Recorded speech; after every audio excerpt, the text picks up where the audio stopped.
Good morning mga boss, welcome sa SND TV, ako nga pala si Jim. Today work mode tayo, samahan niyo kung mag-install ng Deepal Water Filtration, ang location Pasig City. So ngayon dito ako sa office, kung walang ibang gamit din, punta na ako ng warehouse, pick upin ko yung mga gagamitin natin for installation.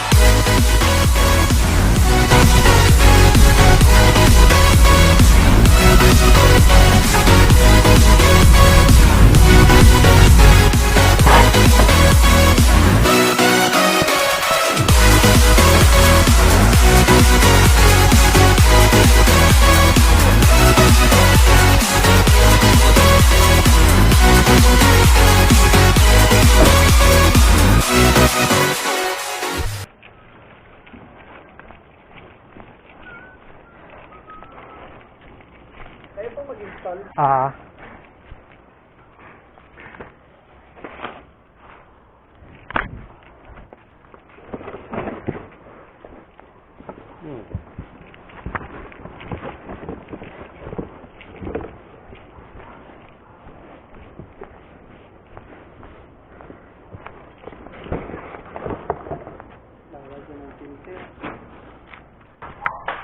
Dito na tayo ngayon mga boss sa site at gahahap tayo ng mga gamit. So, start na tayo ng installation.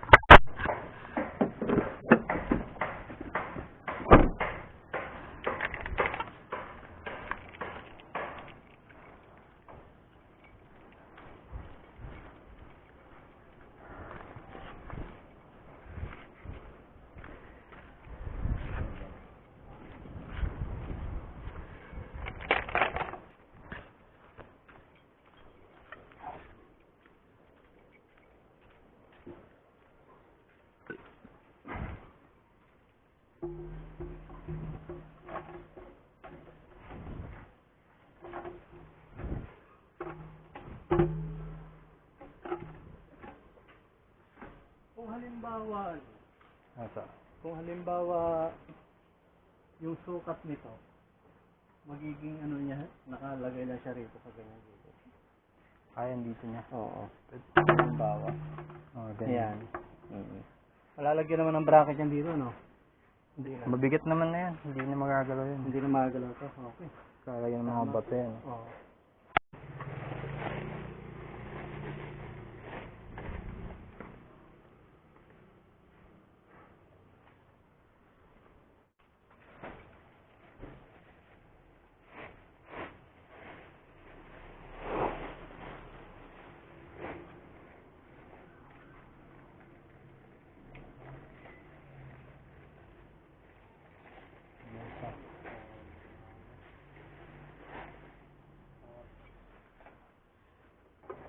Ano yan? Sarili yung ano yan?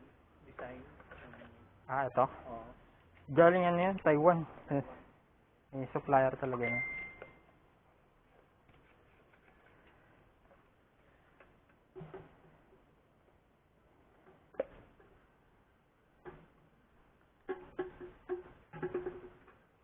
Ito yung riser tube.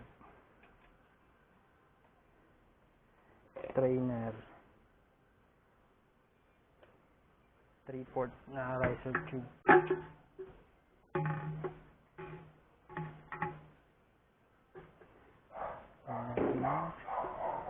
Embudo.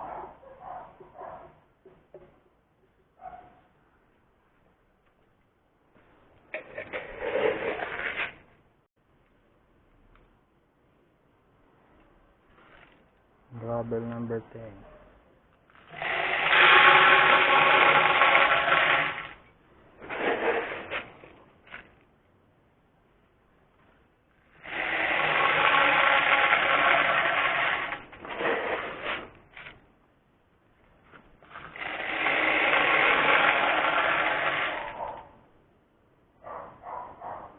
Pasok sa doon sa tubo, ano?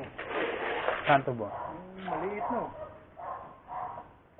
Hindi, sa labas. Sa labas ng tubo. Kasi yung embudo niya may takip. May takip para huwag pumasok nga sa gilid. Para doon lang siya sa gilid. Oo, sa gilid lang na butas-butas. Diyan muna dadaan yung tubig bago papasok sa ano. Gusto ko na sa ilalim, ano? Oo. Kaya dito sa ilalim dito. Yan.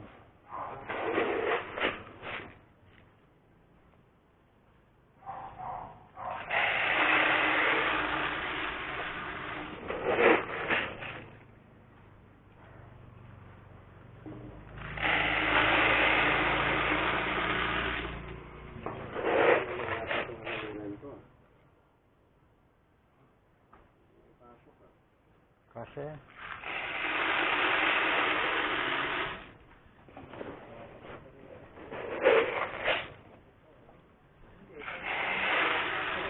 Kumakalsa yan. Kumakalsa yan eh. Oh. Mali.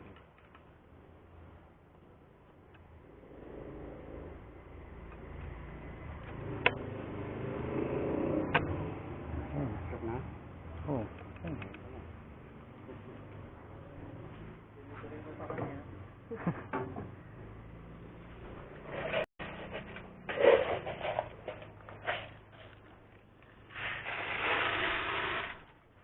Ito may sukat din siya. Ah, 6. ano siya, kalahating sako. 25 kilo yun eh. So, mga 12.5. Medyo maliliit naman. Gravel number 5.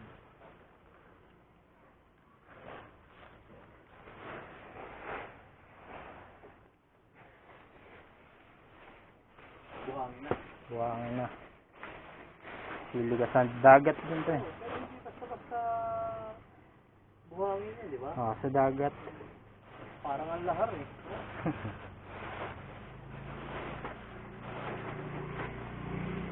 Parang ang lahar.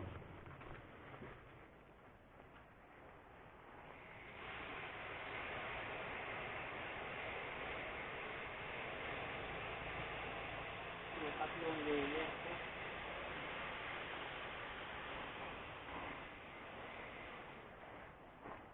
Pag nilagyan ng lupa, 4 na layer na yan. Ayan, siligasan. Ganon. Kasi yung karbo na yun, may, ano yun, minimum na eh. Pero, yan yun. Galing sa bundok. Tinutunaw to eh, siguro eh.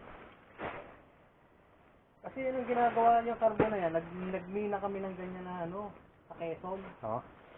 Siguro mga 10 taon din na kinukuha ng Japan yung ganyan na mina. Sa Quezon na ganyan. Yung karbo na ganyan.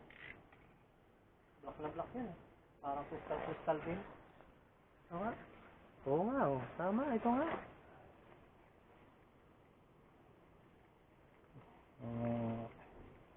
Activated carbon. Ang ganda kaya ng ano nito.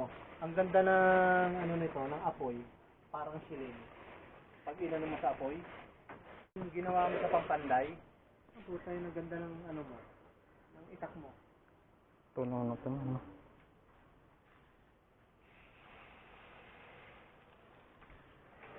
Ito oh. Activated carbon for the last stage.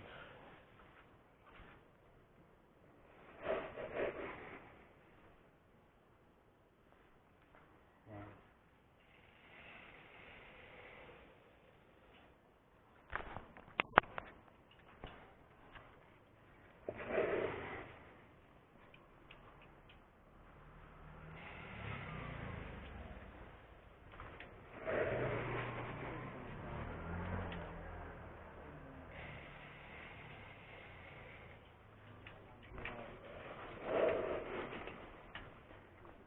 So, dapat 60%. Yung mababa ang pasig. Mas maraming tubig sa pasig para lang yung ano ng ano eh, ng Valenzuela. Ang babaw. Tubigan dati ito eh. Pasig ang pasig, hindi palaw na to.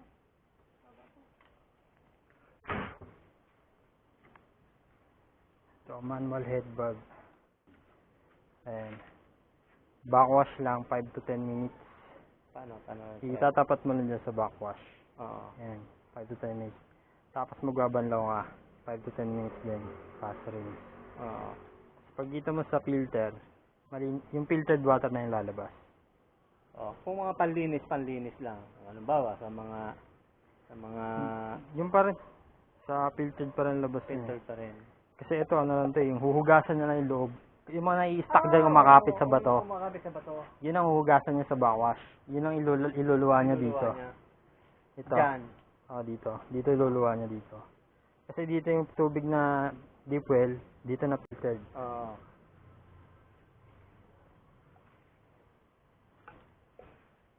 Yan ang pinakamahirap gawin sa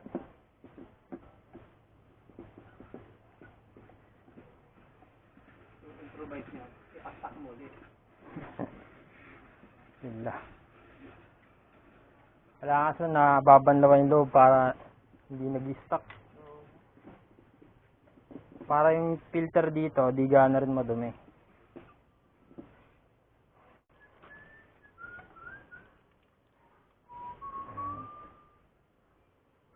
Ayan. Siyang ori.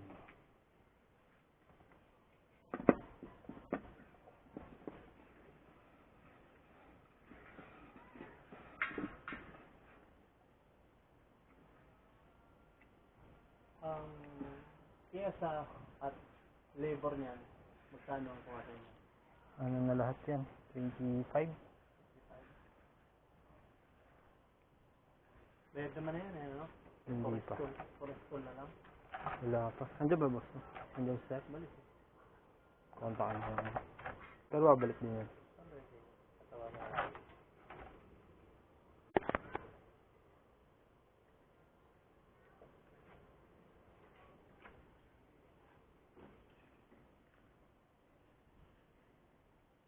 May drain din yun dito. Meron din yan dyan. Drain? Hindi, may drain to sa ilalim dito. Hindi, itong sahig ba? Wala. Bali doon ang drain doon, papunta ron. Agos din. Planting naman siya. Hindi lang nalinis.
Hangin eh. Namatay na. Ilang PSI?